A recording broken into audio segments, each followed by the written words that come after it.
नमस्कार दोस्तों, मैं हूं सागर और आप सभी का बहुत बहुत स्वागत है आज के अपने इस वीडियो में। आज हम बात करने वाले हैं कोटक महिंद्रा बैंक के स्टॉक के बारे में। निफ्टी 50 का एक ऐसा अंडर परफॉर्मिंग स्टॉक जो कि कहीं ना कहीं आप देखेंगे निफ्टी और बैंक निफ्टी दोनों को ही अंडर परफॉर्म करता हुआ दिख रहा है पिछले 2-3 सालों से।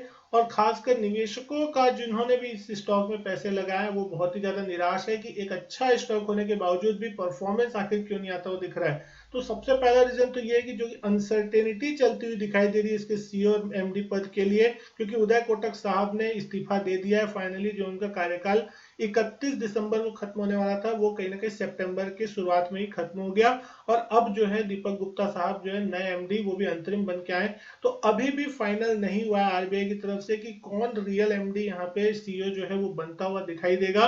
और ये इसके लिए एक बहुत बड़ी ट्रिगर की न्यूज होगी जिसके बाद शायद हो सकता है कि स्टॉक चलने की कोशिश करे, क्योंकि कहीं ना कहीं सवाल उठते हुए दिख रहे हैं कि जिस तरीके से उदय कोटक साहब ने इस बैंक को चलाया है, क्या उसी तरीके से आने वाला जो उनका सक्सेसर होगा वो भी इस बैंक को उसी तरीके से चला पाएगा, क्या उसी तरीके की बड़ी ऊंचाइयां दे पाएगा। तो दोस्तों इसके लिए सामने आपके एक केस है। एचडीएफसी बैंक को देखा था, जब हमने देखा था कि वहां आदित्य पुरी साहब का जो हुआ था रेजिग्नेशन, उसके बाद नए एमडी आते हुए दिखाई दिए, सीईओ आते हुए दिखाई दिए, और आज क्या बदलता हुआ दिखाई दिया आपने देखा। एचडीएफसी बैंक आज भी बिल्कुल उसी तरीके से कामकाज करता हुआ दिख रहा है जैसे कि पहले कर रहा था। तो कोटक महिंद्रा बैंक भी छोटा मोटा बैंक नहीं है, आज 4 साल पहले 2 साल पहले बना हुआ बैंक नहीं है।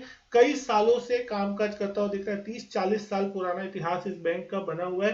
तो छोटे से लेवल से चालू होकर आज इतने बड़े लेवल तक पहुंचा, तो इतनी जल्दी कोई भी चीज ऐसा नहीं है कि बर्बाद हो जाती है, खत्म हो जाती है। हाँ, थोड़ा कंसर्निंग लेवल जरूर है, लेकिन इसी चीज पे हम बात करने की कोशिश करेंगे, क्योंकि स्टॉक को अगर आप देख रहे हैं हिस्टोरिकल वैल्यूएशन लो वैल्यूएशन के आसपास चलता हुआ दिख रहा है। अब लोअर वैल्यूएशन का मतलब ये नहीं होता कि कोई स्टॉक का जो प्राइस है वो लोअर साइड में आता हुआ दिख रहा है, क्योंकि आप बोलेंगे कि प्राइस तो इसका बहुत पहले बहुत कम था, आज तो 1700-1800 के रेंज में अभी भी ट्रेड कर रहा है। तो प्राइस देख के अगर आप लोअर वैल्यूएशन मानेंगे तो ऐसा नहीं होता, प्राइस लोअर साइड में डेफिनेटली देखने मिला है, लेकिन वैल्यूएशन और स्टॉक का प्राइस दो अलग अलग मैटर होते हैं। स्टॉक प्राइस अलग है और वैल्यूएशन अलग है। वैल्यूएशन वो क्योंकि जो कंपनी को मिलता है, आप देख रहे हैं 2064 के आसपास का इसका 52 वीक हाई है अभी, और 1798 पे क्लोजिंग होती हुई दिखाई दी है। अगर हम देख रहे हैं 39-40 लाख शेयरों का वॉल्यूम था कल के दिन। स्टॉक कमजोरी के साथ कामकाज करता हुआ दिखाई दिया। लेकिन अब बात करते हैं वैल्यूएशन के ऊपर कि रियल में वैल्यूएशन क्या होती है।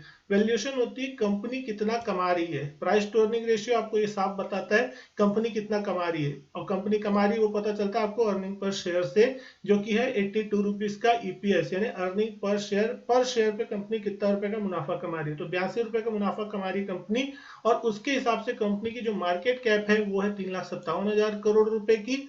और टोटल कंपनी के जो शेयर्स हैं उसके हिसाब से अगर आप देखेंगे तो पी रेशियो जो निकल के आ रहा है 22, और यही है हिस्टोरिकल लोअर वैल्यूएशन कि 22 के आसपास के नीचे के वैल्यूएशन पे स्टॉक ट्रेड करता हुआ दिख रहा है। अगर आप इस स्टॉक की पुरानी हिस्टोरिकल वैल्यूएशन देखेंगे तो 30-40-45 की रेंज जो थी पी रेशियो की वो चलती हुई दिखती थी। तो अब इतनी लोअर वैल्यूएशन पे क्यों चल रहा है।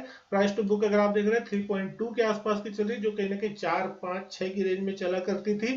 तो यहाँ पे बहुत से लोगों को लगता है एक बैंक है तो इतना बड़ा वैल्यूएशन मिल रहा है, बाकी आप बैंकों को देखेंगे 18-20 के पी पे भी चलते हैं। लेकिन दोस्तों यहाँ पे एक चीज समझने वाली है कि इस बैंक के अंदर में सिर्फ और सिर्फ एक बैंक नहीं है। आप देख सकते हैं यहाँ पे आपको देखने को मिलेगा पेरेंट कंपनी जिसकी मैं बात कर रहा हूँ वो है कोटक महिंद्रा बैंक लिमिटेड, लेकिन इसके अंदर इस स्टॉक के अंदर कितनी डोमेस्टिक सब्सिडरीज है जो कारोबार कर रही है और जिनकी वैल्यूएशन इस बैंक को मिलती है और इस बैंक के वैल्यूएशन के आधार पर तय हो रहा है। डोमेस्टिक सब्सिडरी आप देख सकते हैं Kotak Mahindra prime, Kotak Mahindra investment, Kotak securities, Kotak Mahindra capital, Kotak Mahindra life insurance, Kotak Mahindra general insurance, Kotak Mahindra AMC, Kotak Mahindra trustee, Kotak Mahindra pension fund, Kotak investment advisor, Kotak Mahindra trusteeship service limited, Kotak infrastructure डेब्ट फंड, आईवीवाई प्रोडक्ट इंटरमीडिएटरीज और बीएसएस माइक्रो फाइनेंस। ये वो सारी कंपनियां हैं जिनका कंबाइंड वैल्यूएशन जो है वो आप देख रहे हैं 3.5 लाख करोड़ की वैल्यूएशन में। और जैसा कि हाल में हमने अभी देखा था रिलायंस इंडस्ट्रीज के केस में, जब आप एक रिलायंस इंडस्ट्रीज की बात करते हैं तो रिलायंस इंडस्ट्रीज पूरे ग्रुप का वैल्यूएशन है, ना कि एक कंपनी का या पेट्रोकेमिकल का। उसमें रिटेल बिजनेस भी आता है, उसमें जियो का भी बिजनेस आता है, उसमें उसके पेट्रोकेमिकल बिजनेस भी आते हैं। और हाल में जो जियो फाइनेंशियल सर्विस डीमर्ज हुई तो उसका भी वैल्यूएशन पहले उसी में था।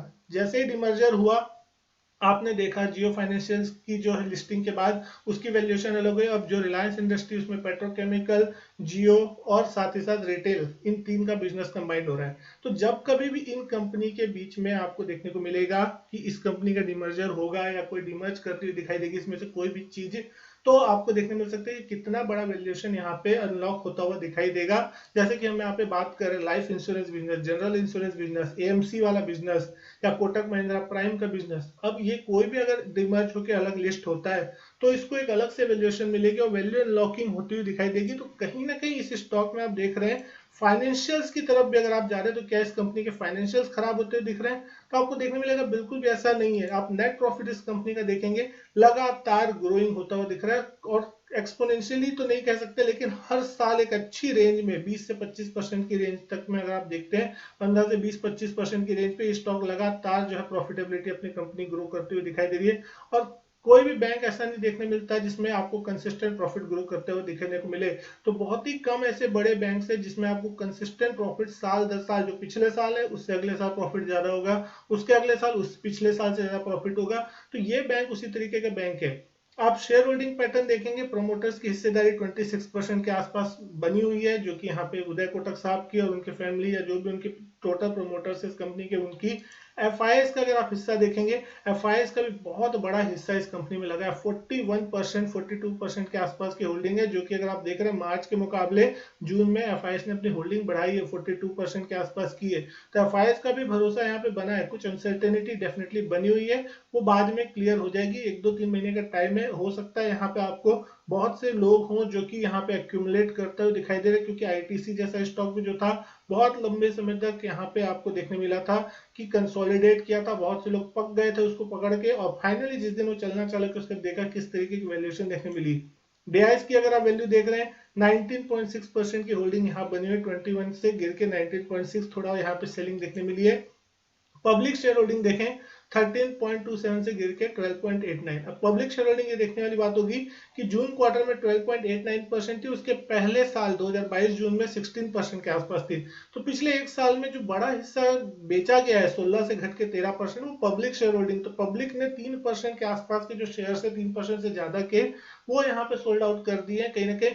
तो वो हिस्सा किसी ने तो लिया होगा, जब वो पब्लिक अगर बेचे तो वो हिस्सा कोई बड़ा फंड ही ले रहा होगा। तो आप समझ सकते हैं कि अगर पब्लिक बेचे तो कोई बड़ा फंड ले रहा है तो ये सोच के ही ले रहा होगा कि आगे इसमें ग्रोथ होगी, क्योंकि अगर पब्लिक तो तब लेती है जब उसको ऊपर के भाव में मिलता है, पब्लिक नीचे के भाव पे कभी भी नहीं लेती। तो ये बहुत इंपॉर्टेंट चीज है, इसको समझना इंपॉर्टेंट होगा कि कहीं ना कहीं बड़े फंड से जो इस स्टॉक की वैल्यू समझ रहे हैं, समय की नजाकत को समझ के वो सिर्फ अभी इंतजार कर रहे हैं। पेशेंस यहाँ पे बहुत इंपॉर्टेंट चीज है, अगर आप पेशेंस रख सकते हैं तो डेफिनेटली स्टॉक आगे चल के आपको एक बड़ा रिवॉर्ड देता हुआ दिखाई दे सकता है। इस स्टॉक को अगर चार्ट पे भी आप देख रहे हैं तो हमने कई बार बात की यहाँ पे खोने के लिए क्या है, खोने के लिए क्या है, तो यहाँ 1800 रुपए के आसपास का भी लेवल चलता हुआ दिख रहा है। सपोर्ट आपके आंख के सामने देखने को मिल रहा है कि ये स्टॉक 1650 रुपए के आसपास, इसको आपको डबल ट्रिपल बॉटम का जो सपोर्ट बना हुआ है वो इस स्टॉक में। अब अगर मान लेते हैं ये सपोर्ट जो है अभी के लेवल से कितना दूर है, 150 रुपए दूर है, 1798 से 1650। अगर ये सपोर्ट भी तोड़ देता तो ज्यादा से ज्यादा कितना जाएगा, 1500 रुपए जाएगा। यानी कि डाउन साइड यहाँ पे आपके लिए मोटा मोटी 1500 रुपए तक की है। अगर यहाँ पे आपको इस स्टॉक पे इन्वेस्ट करके बैठा है तो यहाँ से 1800 से 1500 तक की डाउन साइड है। वो भी वर्स्ट केस में बात करो जब मार्केट बहुत बड़ी क्रैश हो जाएगा या मार्केट में बड़ी गिरावट आ जाए तो, क्योंकि अगर आप वैल्यूएशन वाइज देख रहे हो तो कोरोना प्री कोविड लेवल के आसपास के जो लेवल थे 1740 थे, 12,000 की निफ्टी आज 20,000 हो गई, लेकिन ये स्टॉक आज भी यहीं का यहीं चलता हुआ दिख रहा है। तो इस स्टॉक में कोई खास रिटर्न अभी बना नहीं है, तो यहाँ पे कोई बहुत बड़ी चीज नहीं है कि गिरावट। लेकिन इस स्टॉक ने 2250 का लाइफ टाइम हाई लगाया था, 300 रुपए का यहाँ पे आपको मैक्सिमम से मैक्सिमम जो है आपको लॉस हो सकता है। 300 रुपए मतलब बोले तो 10 से 12-15% के आसपास का मैक्सिमम रिस्क यहाँ पे आपको देखने को मिलता है। लेकिन अपसाइड अगर हम बात करें तो अपसाइड कितने ऊपर जा सकती है, तो 2200, 2300, 2500, कितने भी ऊपर ये स्टॉक जा सकता है। तो रिवॉर्ड आपके लिए बहुत लंबा है। अब यहाँ पे क्या ये खरीदने की राय है या बेचने की राय है, तो नहीं, ये दोस्तों सिर्फ और सिर्फ एक एनालिसिस है जो कि मैं उन लोगों के लिए लेके आया हूं जो कि यहाँ पे जानना चाहते हैं कि क्या ये स्टॉक वाकई में खराब हो चुका है, क्या इसका कुछ नहीं बदलने वाला है, सब कुछ खराब हो जाएगा। तो कहीं ना कहीं ये स्टॉक ऐसा नहीं है, अब जब बदल खराब होगा तो सारे लोग बर्बाद होंगे, इसके लिए कोई बड़ी चीज नहीं है। जैसे यस बैंक जैसा स्टॉक भी था जो कि बर्बाद हुआ था, लेकिन मुझे नहीं लगता कि ये कभी भी यस बैंक जैसा स्टॉक बन सकता है, क्योंकि यस बैंक की कहानी बिल्कुल अलग थी और ये बैंक बिल्कुल उससे अपोजिट साइड पे, तो इतना कोई भी ऐसा बुरा चीज नहीं हुआ है। ये स्टॉक कंसोलिडेशन रेंज में है पिछले 1-1.5 सालों से, ऊपर की तरफ लगभग 1950-60 की जो रेंज है वो लेवल जब तक इसमें पार नहीं होगा, लगभग यहाँ 4 से 5-6 बार ये स्टॉक अगर आप देख रहे हैं तो आने की कोशिश, और वहीं से रेजिस्टेंस पड़ता है और वहीं से लगभग सारे लोग जब लगता है कि यहाँ ब्रेकआउट होने वाला है उसी वक्त यहाँ पे आपको एक फॉल्स ब्रेकडाउन देखने मिलता है और उसका एक कंसिस्टेंट गिरावट देखने मिलता है। लंबे समय तक ये स्टॉक जो है नीचे पड़ा रहता है और निवेशक जो है यहाँ पे फंसते हुए दिखाई दे रहे हैं। मार्केट में इतनी बड़ी तेजी होगी लेकिन इस स्टॉक में कोई परफॉर्मेंस आपको देखने नहीं मिल रही, जिसके कारण बहुत से लोग निवेशक निराश भी हैं कि आखिर ये स्टॉक चल क्यों नहीं रहा है। तो अब देखने वाली बात होगी कब ये स्टॉक चलता है नहीं चलता। सपोर्ट की बात करें अगर शॉर्ट टर्म में तो 1750 के आसपास एक सपोर्ट आपको देखने को मिलता है, और अगर ये स्टॉक एक बार 1830 के लेवल को क्रॉस कर जाता है, जो कि हाल में भी लगे थे 2-3 दिन पहले, तो फिर हो सकता है कि शायद एक बार यहाँ पे आपको एक रिकवरी देखने मिले। और जब तक ये स्टॉक 1950-60 के लेवल के पार निकल के क्लोज होके ट्रेड करता हुआ नहीं दिखाई देगा, तब तक आप यहाँ पे एक बड़ी तेजी की उम्मीद नहीं कर सकते। और ये लेवल उस टाइप के होंगे, जब ये लेवल इस टाइप पे पहुंचेगा तो कोई बड़ी न्यूज का आपको डेफिनेटली इंतजार करना चाहिए। वो एक न्यूज ही आएगी जो कि इसको पूरी तरीके से ऊपर लेके जाएगी, और उस समय किसी को हो सकता है शायद खरीदने का भी मौका ना मिले। एक बड़े गैप अप से ही ये स्टॉक कहीं ना कहीं उस लेवल को काटता हुआ दिखाई देगा, क्योंकि बहुत से लोग यहाँ पे शॉर्ट बने हुए हैं और जब तक शॉर्टर्स की पोजीशन नहीं कटती या बड़े लोग जो है इसमें से अपनी सेफ्टी नहीं सोच लेते कि हम यहाँ पे पैसा बनने वाला है, अब जब उनका पैसा डूबेगा तभी जाके स्टॉक जो है ऊपर की तरफ बनता हुआ दिखाई देगा। तो शॉर्ट्स जिस दिन बड़ी बुरी तरीके से कटेंगे इस स्टॉक में, तब आपको एक बड़ी तेज न्यूज देखने को मिल सकती है। अब देखना होगा कि अगले क्वार्टर के नतीजे क्या होते हैं और नतीजों के बाद क्या नतीजे में कोई अनाउंसमेंट देखने मिलती है, नया एमडीसीओ का कोई अनाउंसमेंट देखने मिल सकता है, क्या स्टॉक स्प्लिट या बोनस जैसा कोई इंपॉर्टेंट खबर है वो इस स्टॉक में आ सकती है। तो अब ये सारी चीजें जो है वो इस स्टॉक के लिए बहुत इंपॉर्टेंट होगी, जो शेयर को आगे चल के ड्राइव करेगी। तो अब किसको क्या लगता है दोस्तों, ये मार्केट अपनी अलग चीजें हैं, ये सिर्फ और सिर्फ एक अलग बातें हो सकती है जो सब सोच सकते हैं, लेकिन जो होना है वो होगा और उसके बाद ही आपको। लेकिन डेफिनेटली अगर आप लॉन्ग टर्म के नजरिए से स्टॉक में बने हैं तो कहीं ना कहीं इसको होल्ड रखना चाहिए, आगे चल के बड़े निवेशक को बड़ा अच्छा खासा रिटर्न यहाँ पे बनता हुआ दिखाई दे सकता है। उम्मीद करता हूँ वीडियो जो है पसंद आई होगी। वीडियो अच्छी लगी तो लाइक करें, शेयर करें, चैनल नहीं किया सब्सक्राइब तो चैनल सब्सक्राइब जरूर करें। मैं आपसे मिलता हूँ अपने नेक्स्ट वीडियो में, तब तक के लिए good bye and thank you.